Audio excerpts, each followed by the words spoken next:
Megastar Chiranjeevi నటించిన action political drama చిత్రం 'స్టాలిన్'. ప్రముఖ దర్శకుడు ఏఆర్ మోహన్ దర్శకత్వం వహించారు. ఈ చిత్రంలో త్రిష, కృష్ణవేణి, కర్బూల్ దాస్, సుధాకర్, ప్రకాష్ రాజ్, శారద, ప్రదీప్ రావత్, బ్రహ్మానందం తదితరులు నటించారు. అంజనా ప్రొడక్షన్ బ్యానర్పై ఈ సినిమా గత 2006 సంవత్సరం సెప్టెంబర్ 20 రిలీజ్ అయింది. ఈ చిరంజీవి కెరీర్లో భారీ విజయాన్ని అందుకున్న ఈ చిత్రం మరోసారి ప్రేక్షకుల ముందుకు రాబోతుంది.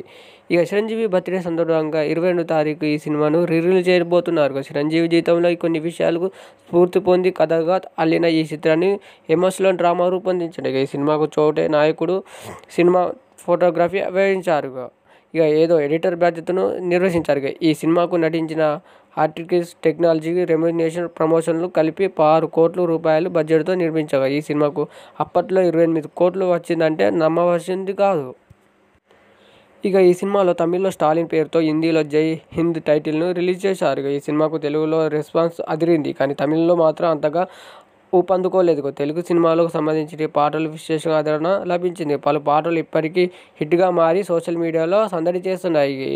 ఇది ఇలా ఉండగా తెలుగులో రిలీజ్ ట్రెండ్ నడుస్తుంది. ఇప్పటికే పవన్ కళ్యాణ్, మహేష్ బాబు లాంటి అగ్ర హీరోలతో చిరంజీవి కూడా అడుగులు వేస్తున్నారు. హీరోలు సినిమాకు రిలీజ్ అయిన సంచలన విజయాలు సాధించిన చిరంజీవి తన 70వ పుట్టినరోజు సందర్భంగా ఆగస్టు 22 ఈ సినిమాను గ్రాండ్గా రిలీజ్ చేస్తున్నారు.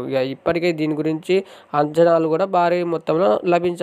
ఈ మేరకు జనరేషన్ అభివృద్ధిన తగ్గినట్టు ఈ మూవీకి తీర్చిదిద్దారు. Latest 4K technology, colour grading, Dolby sound సిస్టమ్తో ప్రజెంట్ ఆడియోను కోరుకునేందుకు ఈ సినిమాపై బాగా ఫోకస్ చేశారు. కాగా ఈ సినిమా ఆగస్టు 22న థియేటర్ల ముందుకు రానుంది. కాగా ఇది ఆదివారం కన్నా ఇప్పట్లో అడ్వాన్స్ బుకింగ్లో ఊపందుకున్నట్లు తెలుస్తుంది.